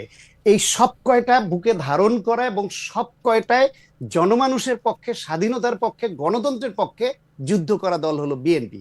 তাদের সঙ্গে কোন একটা দল 71-এ বিরোধিতা করা, 24-এ পক্ষে থাকা, কোন একটা দল 71-এ ছিলই না, 24-এ পক্ষে থাকা, এদের কনসেপ্ট তো এক হবে এটা তো আশা করাও ঠিক। আচ্ছা, ওই জায়গা থেকে কিছু বিরোধ থাকবে। আচ্ছা, কনসেপ্টটা এক না হোক, আমি একটু মঞ্জু ভাই আপনার কাছে যেতে চাই। মঞ্জু ভাই, জামায়াত মোটা দাগে যে রাজনীতিটা করে সেই রাজনীতিটার আমার ইয়াতে আমি দেখছি যে আমি যখন আওয়ামী লীগ ক্ষমতায় থাকা অবস্থায় জামায়াতের আমির সাহেব জেলে ছিলেন, নায়েবে আমির সাহেবকে যখন আমি ইন্টারভিউ করছি, তখন আমার কাছে কিন্তু এই 71-এর প্রশ্ন নতুন করে আমার কাছে মনে হয়েছে যে জামাতে ইসলামীর একটা বড় চেঞ্জ হইতে যাচ্ছে এবং সেইটার মধ্যে তারা একটা মানে এই দোষারোপের রাজনীতি তারা আর করতে চান না। কিন্তু আমরা খুব অবাক হইলাম যে এই দোষারোপের রাজনীতির মধ্যে তারা একটি পার্টিসিপেট শুধু করতেছেন না, বিভিন্নভাবে যেটাকে বলে হচ্ছে টন্ট করা, উত্তক্ত করা, বিভিন্ন অবাস্তব প্রস্তাব সামনে আনা, এইখানে পিয়ার তো ওইখানেও পিয়ার, এগুলি বলা টলা, মানে এগুলি কেন করছে জামাত? আসলে জামাত কি বুঝাইতে চাইছে সেটা একটু বুঝতে চেষ্টা করি। আপনারা যেই দলগুলি একসাথে জোট করছেন, নির্বাচনী জোট, এনসিপি, রাষ্ট্র সংস্কারের হাসনাত কায়ুম ভাইকে বাদ দিলে জামায়াতের যে ওই রাজনীতি, যেটাকে বিভাজনের রাজনীতি, সেটা এনসিপির মধ্যে এবং আপনার দলের মধ্যেও আমি সাংঘাতিকভাবে দেখি। এটা আমি আপনার দলের সাধারণ সম্পাদক বা আপনার দলের লোকদের মধ্যে আমি এটা সাধারণভাবে দেখি। এই বিভাজনের রাজনীতিটাকে কিছু কথার কথা বলে, কিছু মানে সত্যিকার অর্থে কিছু মানে অবাস্তব এবং খুবই দেশের বিরুদ্ধে, দলের বিরুদ্ধে কথা বলে এইটাকে খুব একটা পপুলিস্ট ঘটনা থেকে এটাকে দেখা, এটা কারণটা কি মঞ্জু ভাই? আপনাকেও মানে আপনারে আমার মাঝে মাঝেই মনে হয় যে মঞ্জু ভাইরে আমি চিনি, এবি পার্টিটা যেন সেই মঞ্জু ভাইয়ের পার্টি না, এবং যে জোটটা করতেছেন উনি এনসিপি, হাসনাত কায়ুম ভাইয়ের ব্যাপারে আমি এটা বলবো না, মানে এই জামায়াতের রাজনীতির সাথে এবি পার্টির রাজনীতি, এনসিপি রাজনীতি এতটা অ্যালাইন্ড কিভাবে হইলো, এবং জামায়াত কেন এই রাজনীতিটা করে, এই বিভেদটা করে জামায়াতের কি লাভ, সেটা যদি একটু বলেন। একটা মিনিট আমাকে সময় দেন, আমি শুধু জরিপটা একটু পড়ি। আমরা দর্শকদের প্রশ্ন করছিলাম যে ভারতের সঙ্গে অন্তর্বর্তী সরকারের টানাপোড়েন থাকলেও ভালো সম্পর্ক তৈরির চেষ্টা চলমান, এই কথা বলেছেন পররাষ্ট্র উপদেষ্টা তৌহিদ হোসেন। প্রিয় দর্শক, এতে কাজ হবে বলে মনে করেন কিনা? 16% মনে করেছেন এতে কাজ হবে, 84% মনে করেছেন এতে কাজ হবে না। 14,000 দর্শক ভোট দিয়েছেন। মঞ্জু ভাই, আমি একটু জানতে চাই জামাতের রাজনীতিটা কি এবং এবি পার্টির রাজনীতিটাও আসলে কি? এই এনসিপি এবি পার্টির যে জোট এবং ক্রমাগতভাবে বিএনপির আক্রমণ করা, ওইটাও আসলে কি জিনিসটা, কি মানে কি প্রমাণ, কি বৈশিষ্ট্যটা করতে চান? জি ভাই, আপনি একটা বড় প্রশ্ন করছেন, এটা আমি বড় করেই বলেন মঞ্জু ভাই, আমাদের উত্তর- বেশি প্রশ্ন উত্তরটা দিতে আমি যাচ্ছি। আজকে ঠিক আছে। আমি আজকে অন্যান্য প্রশ্ন এগুলো আলাদা করে রাখছি আমার আমি আসলে শারীরিকভাবে সুস্থ না, যাই হোক জি। আমি বলি। প্রথম কথা হচ্ছে যে দেখেন, আপনি যদি সহজভাবে বলেন যে জামাতের আসলে কি লাভ, আমি তো জামাত দেখলাম যে এই রাজনীতি করে জামাতের প্রচুর লাভ হয়েছে। আপনার মনে থাকার কথা খালেদ ভাই, আপনার সাথে একটা শোতে, হ্যাঁ, আমি ওই যে একটা সিটের নেগোসিয়েশনের কথা বলছিলাম, রাইট হ্যাঁ, রাইট যে এত সিট দিলে এটা হবে। আপনি তখন বলছিলেন যে, আমি বলছিলাম জামাতকে 50 সিট দিলে তো বিএনপির সাথে বিরোধটা মিটে যায়। আপনি তখন বলছিলেন আরে 30 দিলেও হবে। খেয়াল আছে আপনার ওই কথা? আমি হ্যাঁ সেই সময়কার হ্যাঁ রাইট তো ওটা নিয়ে তো প্রচুর সমালোচনা হয়েছে। আমাকে অনেক ধরনের বুলিং এর শিকার হতে হয়েছে। আপনি একটু খেয়াল করেন খালিদ ভাই, ওই সময় জামাতের যে স্ট্যাটাস আর আজকের স্ট্যাটাস কি সমান? মানে মানে আমি আপনি কি পপুলার ভোটের ক্ষেত্রে বলতেছেন? পপুলার মানে পপুলার ভোটের ক্ষেত্রে বলতেছি যে ওই সময় মনে হয়েছিল আপনার কাছে যে জামাতকে যদি বিএনপি কোনো মতে 30 সিটও দেয়, জামাত বিএনপির সাথে ঐক্যবদ্ধ জোটে বা একটা আন্ডারস্ট্যান্ডিং এ যাবে। আপনাকে যদি আমি এখন প্রশ্ন করি, বিএনপি যদি এখন জামাতকে 100 সিটও বলে যে 100 সিট ছেড়ে দিব, জামাত বিএনপির সাথে কোনো নেগোসিয়েশন আসবে না। কারণ জামাতের মধ্যে এখন একটা আস্থা তৈরি হয়েছে, একটা ধারণা তৈরি হয়েছে যে তারা সরকারও গঠন করে ফেলতে পারে। এটা কি আপনি শুনেন নাই এই ধরনের কথা, যে জামাত সরকার গঠন করতে পারে? শুনছেন কিনা এই ধরনের কিন্তু কথা? কিন্তু কিন্তু কিন্তু ঘটনা না, না, হলো আমি- ঘটনা হলো মঞ্জু ভাই, আমি আপনাকে জানতে চাচ্ছি। আমি শুনছি, আমি একটু ছোট করে বলি, বাংলাদেশের মানুষ যদি জামায়াতে ইসলামীকে ভোট দিয়া সরকার গঠন করে, আমি আর আপনি এটা ঠেকায় রাখতে কেন চেষ্টা করব, বা আপনি এটা কেন না, না, আমি- মানে পপুলার এটা তো ভোটের বাইরে শুধু- হ্যাঁ ঠেকায় রাখার তো আমাদের কোনো ক্ষমতা নাই। আমি আপনাকে যেটা বলতে চাচ্ছি, জি ওই যে আমি যেটা বললাম জামাতের লাভ হয়েছে কিনা, জামাত বিএনপির সাথে এই টক করে যায়া, এই যে মানে পাল্টা পাল্টিতে যায়া, এই জায়গাটা সে ইমপ্রুভ করতে পারছে, যে সেখানে যে সে 30 থেকে 50 সিটের একটা এজাম্পশনের মধ্যে ছিল, এখন সে চলে আসছে এরকম যে বিএনপির কাউন্টার হচ্ছে জামাত, এবং বিএনপির সাথে সে এখন পাল্টা পাল্টে দিচ্ছে। বাংলাদেশে এখন রাজনীতি দুই ধারায় বিভক্ত, একটা হচ্ছে বিএনপি, একটা হচ্ছে জামাত। যেখানে জামাতের পজিশন ছিল তৃতীয় বা চতুর্থ। আপনি দেখেন যতগুলো জরিপ আসছে, সবগুলো জরিপে আপনি দেখবেন যে বিএনপি কে 1 নম্বরে দেখানো হয়েছে, জামাতকে 2 নম্বরে দেখানো হয়েছে। কিন্তু যে সেটা তো জরিপে জামাতের জামাত, কথার কারণে না, সেটা তো অ্যাবসেন্টের কারণে। আওয়ামী লীগ নিষিদ্ধ দল করতে পারবে না, জাতীয় পার্টির নিষিদ্ধ করে রাখছে, তো অটোমেটিক জামাতের প্রমোশনের দ্বিতীয় হবে। না না না না না না না, এই Automatic জরিপে কিন্তু promotion। আওয়ামী লীগের ভোটও আছে। না না, এই জরিপে আওয়ামী লীগের ভোট আসছে তো ভাই। আওয়ামী লীগকে কত পার্সেন্ট ভোট দিতে চায় লোকেরা, এটা তো আসছে। আমি আপনাকে বলি না না, যে আমি আপনাকে যে আওয়ামী লীগ সিনে নাই, সেই আওয়ামী লীগের কত পার্সেন্ট ভোট দিতে চায়, এগুলি খুবই সুপারফিশিয়াল কথা। আমি যেটা বুঝি ভাই, আমরা 4 জন দৌড়ের প্রতিযোগিতায় লাগছি, 2 জন নাই, তাহলে 4th সেকেন্ড হবে না? আরে ভাই, আমি তো আপনাকে ওইটাই বলতেছি জি যে নাই বলেই তো জামাত এখন বিএনপির সাথে এই ধরনের পাল্টাপাল্টে জায়গায় গেছে। আপনি কি বিএনপির বিরুদ্ধে জামাতের গত 10 বছরে কোনো বক্তব্য আছে আপনার কাছে, এরকমের কোনো অভিযোগ? কোনটা? নাই তো। ও মানে না আমি বলতেছি না 5ই না আগস্টের না আগে জামাত না। বিএনপির বিরুদ্ধে এ ধরনের কোনো অভিযোগ দিচ্ছে? বিএনপির বা বিএনপিও জামাত, বিএনপির বিরুদ্ধে জামাতের এক ধরনের আমি যতদূর বুঝি আর কি, এক ধরনের অনাস্থা ছিল, কারণ জামাতের নেতাদেরকে যখন মারা হয়, বিএনপি সেভাবে অত বড় করে প্রতিবাদ করে নাই। বিএনপি আসলে ওই জায়গাটার মধ্যে থেকে ওইরকম রোলটা প্লে করে নাই। আপনার মনে থাকবে মঞ্জু ভাই, জামায়াত বিএনপিকে ছেড়ে যাচ্ছে, সেটা কিন্তু মতিউর রহমান চৌধুরী ভাইয়ের মানবজমিন পত্রিকা রিপোর্ট করে দিছিল, কিন্তু এটা কিন্তু 5 আচ্ছা, আগস্টের আগের কথা। জি আমি যে কথাটা আপনাকে বলতে আচ্ছা চাচ্ছি আচ্ছা, এবার বলেন বলি। বলেন বলেন আমি বলেন। যেটা বলতে চাচ্ছি জি সেটা হলো যে জামাত বিএনপির বিরুদ্ধে আসলে কি বলছে, আর বিএনপি জামাতের বিরুদ্ধে আসলে কি বলে। দেখেন, জামাত বিএনপির বিরুদ্ধে বলে যে বিএনপি চাঁদাবাজি করে, দখলবাজি করে, এগুলো। জামাত কি কখনো বিএনপি কে, মানে দেখবেন জামাত সবসময় জিয়াউর রহমানের প্রশংসা করে, জামাত সবসময় খালেদা জিয়ার প্রশংসা করে। একটা খালেদা জিয়ার বিরুদ্ধে কথা, একটা জিয়াউর রহমানের বিরুদ্ধে কথা, ইভেন তারেক রহমানের বিরুদ্ধেও জামাতের নেতৃবৃন্দের মুখে আপনি কোনো খারাপ কথা পাবেন না। ঠিক আছে? তাইলে ওরা বিএনপিকে একটা পোক করে, বিএনপিকে একটু ঠেস মারে যে চাঁদাবাজের দল, অমুকের দল। আমার প্রশ্ন হচ্ছে, তাহলে বিএনপির বলা উচিত, বিএনপি কখনো এই রাজনীতিটা করে নাই, এটা আমার দুঃখ, যে বিএনপির বলা উচিত বিএনপি কেন এই চাঁদাবাজের দায়টা বিএনপির উপর কেন আসে। বিএনপি একটা বড় দল, সে ক্ষমতায় যাওয়ার দল। বাংলাদেশের যে আর্থসামাজিক ব্যবস্থা, এই ব্যবস্থাটা যে দলই ক্ষমতায় আসবে বা যে দলই পাওয়ারফুল হবে, তার বিরুদ্ধে চাঁদাবাজির অভিযোগ থাকবে। আপনি দেখেন, বিএনপি এত বড় দল, আগে 15 বছরে বিএনপির বিরুদ্ধে চাঁদাবাজির অভিযোগ আসে নাই কেন? কারণ তার হাতে ক্ষমতা ছিল না। এখন বিএনপির হাতে মানুষ মনে করতেছে যে বিএনপি রাষ্ট্র ক্ষমতায় আসবে এই জন্য। তাহলে বিএনপির জামাতের এই অভিযোগটাকে এইভাবে খণ্ডন করা উচিত ছিল।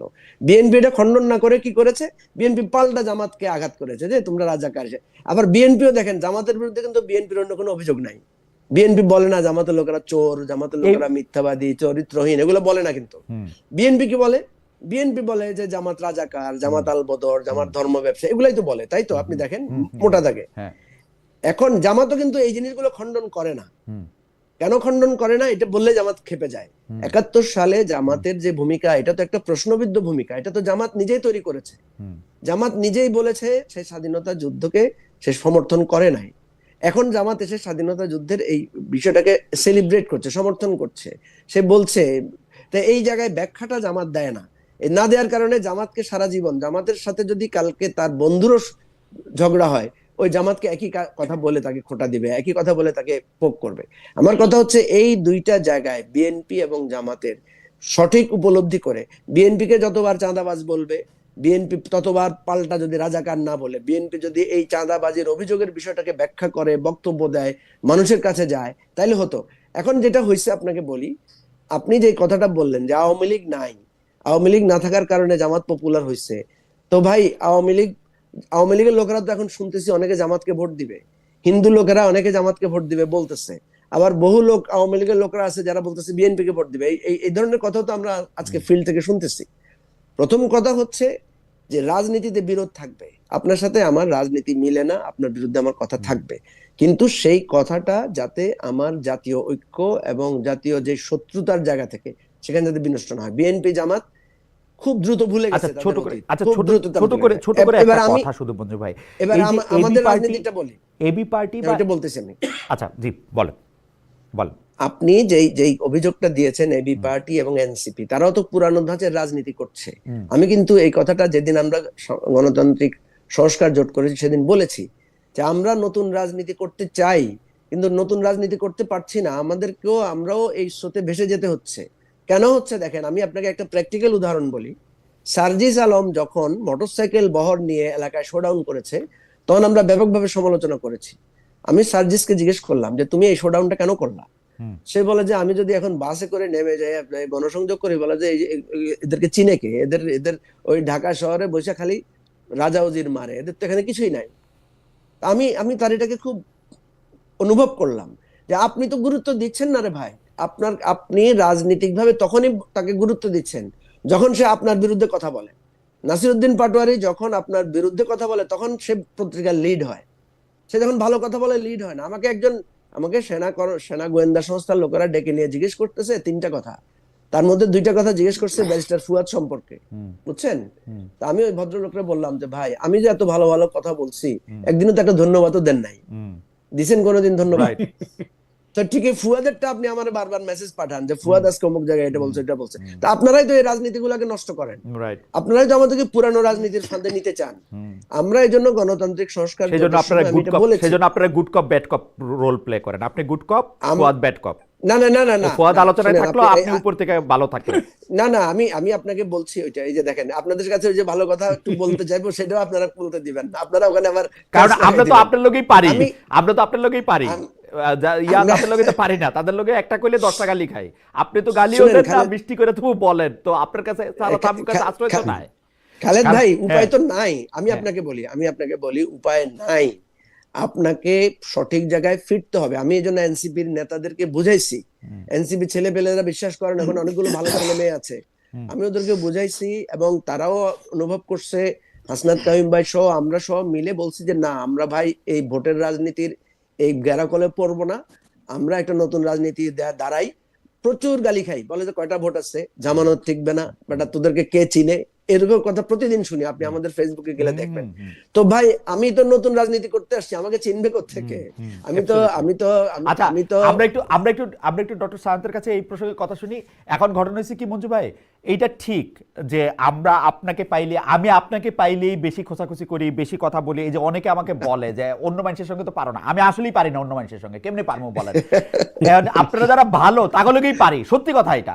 এই এনসিপির যেগুলি ভালো পোলাপান সেগুলি লোকেই পারি, আসলেই সত্যি কথা।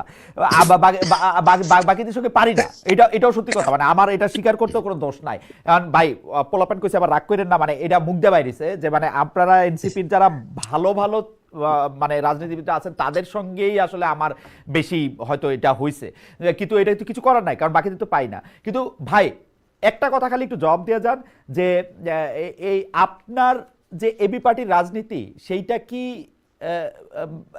ব্যারিস্টার ফুয়াদ এটার প্রতিনিধিত্ব করে না মঞ্জু ভাই এটার প্রতিনিধিত্ব করে, কোনটা আসলে? না আমি খালি বুঝার লেগে, আমার কোনো কারণ নাই, আমি জাস্ট খালি বুঝার জন্য। না আমি শুনেন, আমার কোনো ধারণাই পানাই নাই, আপনাকে স্পষ্ট করে বলি। জি আমরা যে সেন্ট্রিস্ট এবং ইনক্লুসিভ পলিটিক্সটা করতে চাই এবং মধ্যপন্থা রাজনীতিটা করতে চাই, সেটা আমাদের পার্টির পলিসি।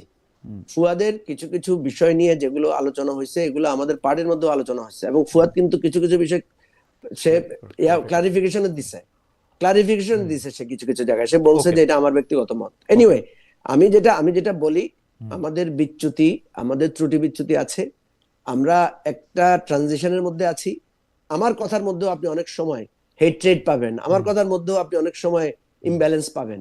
আমি আমি বলছি যে এই ত্রুটি আমরা ভুল করবো। আমি বলছি, আমাকে একজন জিজ্ঞেস করছে যে নতুন রাজনৈতিক বন্দোবস্ত কি, বারবার যে বলেন নতুন, আমি বলছি নতুন রাজনৈতিক বন্দোবস্ত হচ্ছে আমরা ভুল করব, ভুল থেকে শিখবো, আমাদেরকে যদি কেউ ভুল ধরাই দেয় সেটাকে পথ চলার জন্য নতুন করে সংশোধন করব। এটা যদি করতে পারি, এটাই হবে নতুন রাজনীতি, এবং এটা একটু দেরি হলেও বাংলাদেশে এটা প্রতিষ্ঠিত হবে, আমি আপনাকে বললাম। আমি একদমই ডক্টর সায়ন্তের কাছে আমার কোনো প্রশ্ন নাই। ডক্টর সায়ন্ত অনেকগুলি বিষয় মঞ্জু ভাই সামনে আনছেন, আপনি যদি এর প্রেক্ষিতে কথা বলেন, কারণ আমি আসলে মূল আজকে যে আলোচনা, আমার ধারণা ছিল না যে মানে আমি কাল থেকেই আসলে অনেকবার শুনতেছিলাম মুমূর্ষ খারাপ এই সেই, কিন্তু আমার একটা আশা ছিল যে ওসমান হাদি যেহেতু ফাইটার, তিনি আসলে কোনো না কোনোভাবে ফিরবেন। মানে আমি সত্যি সত্যি আজকে হাদি মারা যাবে ওই প্রেক্ষিতে আমার কথা বলতে হবে, এটা আমার কোনো প্রস্তুতি ছিল না।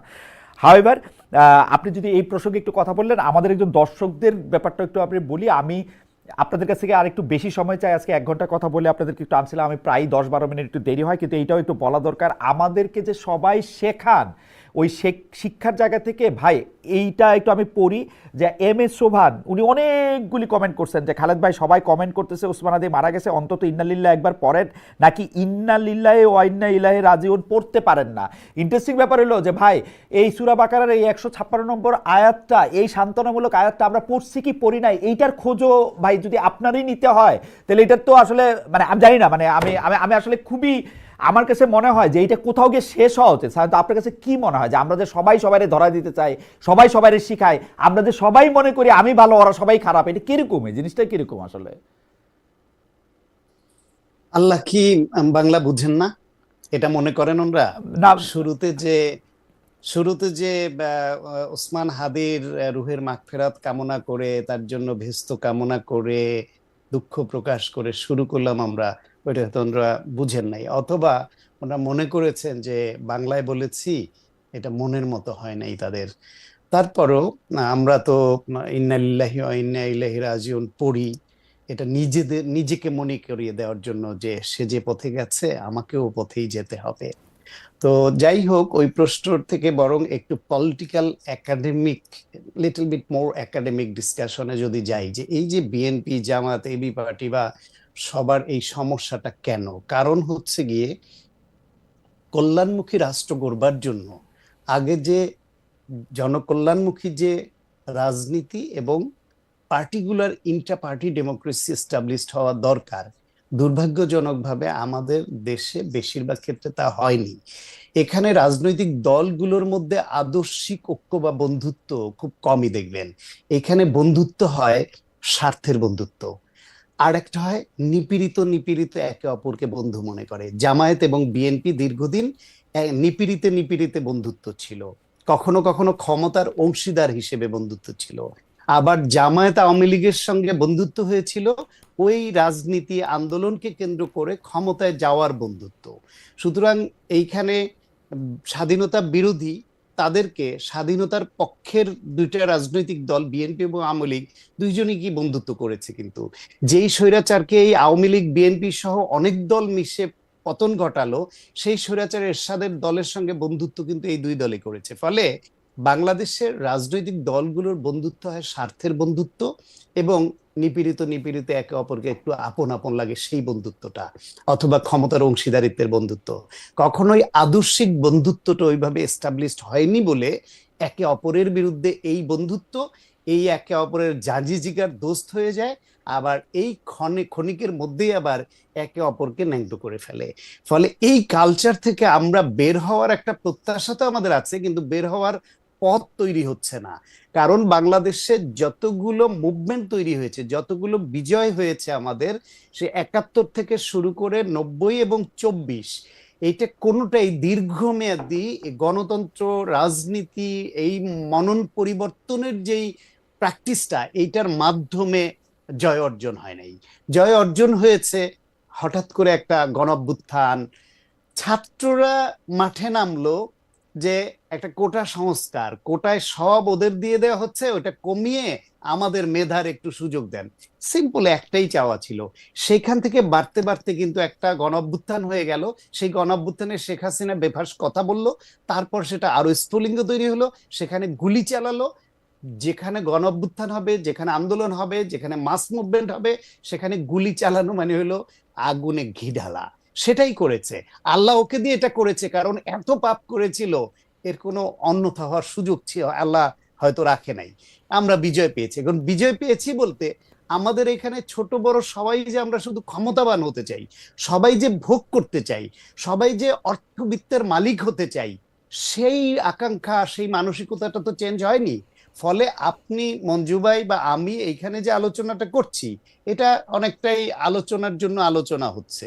তবে কেউ কেউ যদি এতে একটু একটু হলেও এতে আন্দোলিত হন এবং মনে করেন যে হ্যাঁ এটুকু কথা ন্যায্য, বা দেখি না এরকম হওয়া যায় কিনা, সেই জন্য আমাদের বলে যেতে হবে। আর আমাদের রাজনৈতিক দলগুলো ক্ষমতা কেন্দ্রিক দ্বন্দ্ব, ক্ষমতায় যাওয়ার জন্য এটা করে, এটা করে আসছে, করে আসবে, এটা পৃথিবীর সব দেশে হচ্ছে। নতুন রাজনীতি, গণতান্ত্রিক রাজনীতি তো প্রশ্নবিদ্ধ হচ্ছে। আপনি গণতন্ত্রের জন্য কার স্ট্যান্ডার্ড ধরবেন? আমেরিকাকে স্ট্যান্ডার্ড ধরবেন? ভারতকে ধরবেন? এত বড় গণতান্ত্রিক রাষ্ট্র কাকে ধরবেন আপনি? ইউরোপিয়ান কান্ট্রিগুলোকে ধরবেন? তাদের ওইখানে যে শিক্ষার হার, তাদের ওইখানে যে সহনশীলতা, অপরাধীর অভাবে জেল বন্ধ করে দিতে হচ্ছে যে সব দেশে, তার সঙ্গে তুলনা দিয়ে তো আমরা পারছি না। ফলে আমাদের এই অব্যবস্থাপনার মধ্য দিয়ে যতটুকু আগানো যায় সেই চেষ্টাটা চালিয়ে যাওয়া। ক্ষমতায় আসলে একরকম ভাষা, ক্ষমতার বাইরে গেলে আর একরকম ভাষা। মানবাধিকারের জন্য আজকে আমাদের আদিলুর রহমান শুভ্র ভাই অধিকার করতে গিয়ে, মানুষের অধিকারের পক্ষে কথা বলতে গিয়ে জেলে গেছেন। আজকে তিনি সরকারের অংশীদার।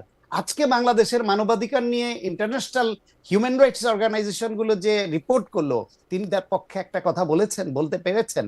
তার সরকার আগের সরকারগুলোর মতোই এটাকে ডিনাই করলো, অতিরঞ্জিত করা হচ্ছে।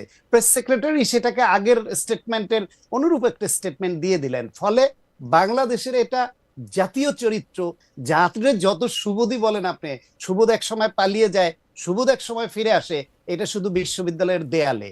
এটা মনের ভেতরের যে সুবোধ ফিরে আসা দরকার, এটা যাদেরকে আমরা আইডল ভাবতে চাই তাদের মধ্যে আসে না। আপনার আজকের এই উপদেষ্টাদের অনেকে আপনার সাথে বিভিন্ন সাথে এসে বলেছে না, ক্ষমতাসীনদের প্রশ্ন করে যে সম্পদের হিসাব দিতে হবে। তা আমাদের তো আকাঙ্ক্ষা ছিল এরা তো ওই সুবোধ, যে সুবোধ ফিরে এসেছে, বিশ্ববিদ্যালয়ের দেয়াল থেকে বেরিয়ে এসেছে, সবাই বলছে যে তারা তো দিচ্ছেন না। সম্পদের হিসাব দিবে। জিজ্ঞেস করলে বলে আমি দিয়ে দিছি, ক্যাবিনেটে কোথায় গিয়ে যেন আটকায় রয়েছে। ক্যাবিনেটে কোথায় গিয়ে আটকায় রয়েছে মানে কি? ইউনূস সাহেব আটকায় রাখছে? সহজ হিসাব। তো ইউনূস সাহেব আটকাবে কেন? ইউনূস সাহেবের নিশ্চয়ই কোনো স্বার্থ আছে, নাইলে আর আটকাবে কেন? ফলে সুবেদদের ফিরিয়ে আনতে হবে অন্তর থেকে। বিশ্ববিদ্যালয়ের দেয়ালে ওই কার্টুনে শুধু সুবোধ পালিয়ে যায়, আবার সুবোধ ফিরে আসে। আমাদের জাতীয় রাজনীতিতে সুবোধ ফিরে আসার লক্ষণ এখনো আমরা দেখছি না, এটা দুঃখজনক। আমরা শেষ প্রসঙ্গে আসি যে আমরা যেই দুঃখ বা যে মৃত্যুর খবর দিয়ে আসলে শুরু করেছিলাম, আমরা আসলে মানে একে কেমনে প্রতিরোধ করতে চাই, কেমনে এইটা যেন আর না ঘটে, আমাদের জীবনে যেন এরকম আর না ঘটে, সেটার জন্য আমরা কি করতে চাই বা কি করা উচিত, এই জায়গা থেকে আমরা মঞ্জু ভাইকে প্রথমে শুনে ডক্টর সায়ন্তকে শুনে আমরা শেষ করি যে মানে আমাদের আসলে কি করার আছে। আমরা অনেকগুলি বিষয় নিয়ে কথা বললাম, অনেক মানুষের রাগ আমাদের উপর, অনেক মানুষের ক্ষোভ আছে সরকারের উপর, অনেক মানুষের ক্ষোভ আছে রাজনৈতিক দলগুলির উপর, অর্থাৎ সবাই আমরা সবার উপরে কোনো না কোনোভাবে রাগ হয়ে আসি, ক্ষোভ হয়ে আসি। মাহফুজ আলম আমাদের সাবেক উপদেষ্টা, তিনি লাশের বদলে লাশের কথা বলেছেন, লাশ পড়লে লাশের কথা বলেছেন। এখন আসলে শরীফ ওসমান হাদি মারা গেলে কার সবচেয়ে বেশি সুবিধা, তিনি কার বিরুদ্ধে বেশি কথা বলছেন, সেইটা এখন তার কথাগুলি, যেটা মঞ্জু ভাই বলতেছিলেন যে তার কথাগুলি অনেক বেশিবার করে শোনা হইতেছে, তা আমরা নিশ্চয়ই তার কথাগুলি অনেক বেশিবার করে আরও শুনি, দেখি উনি কার বিরুদ্ধে কথা বলছেন, ওরকম একটা বাংলাদেশ আমরা পাই কিনা। তবে তার জন্য নিরাপত্তার জায়গায় আমরা আসলে কি করতে হবে সেটা যদি একটু বলেন মঞ্জু ভাই, যদি আগে একটু না, বলেন। এটা আমি প্রথমে আপনি যে কথাটা বললেন যে একজন মেসেজ দিয়েছে যে আমরা ইন্না লিল্লাহ পড়ি নাই কেন, আসলে দেখেন আমরা কিন্তু শো শুরুর আগেই মানে আমরা কিন্তু সবাই ফেসবুকে দেখায় ইন্না পড়তে লিল্লাহ হবে তো, পড়েই দেখাই তো, ইন্না দেখায়ও লিল্লাহ পড়তে হবে তো। ইন্না লিল্লাহি ওয়া ইন্না ইলাইহি রাজিউন লিখে কিন্তু আমরা পোস্ট দিয়েছি এবং আমরা কিন্তু শোক প্রকাশ করেছি এবং আমরা বলেছি যে মনের সান্ত্বনা এটা যে হাদিকেও আল্লাহর কাছে ফিরে যেতে হয়েছে, আমাদেরও সবাইকে একদিন না একদিন ফিরে যেতে হবে। এটা কিন্তু মৃত্যুর দোয়া না, এটা কিন্তু মানুষের বিপদে, যে বলছে যে কোনো বিপদে পড়লে মানুষ এটা স্মরণ করবে। তো দুর্ভাগ্য হচ্ছে যে আমরা সবাই সবার উপরে ধর্ম কায়েম করতে চাই, মনে করি যে আমি তারে এটা পড়তে হবে, আমাকে শুনে পড়তে হবে। এইটা খুবই, আপনি যেটা বলেছেন এটা খুবই দুর্ভাগ্য। এবং যারা এই মব প্রবণতা মানে পোষণ করেন, আমি তাদেরকে খুব বিনয়ের সাথে বলবো যে প্লিজ ভাই এটা করেন না। আপনি ভালো থাকেন, আপনি ভালো হন, আপনি সুন্দর করে আরেকজনকে যদি মানে আপনি যদি মনে করেন আপনি একজন ভালো মুসলিম, আরেকজনকে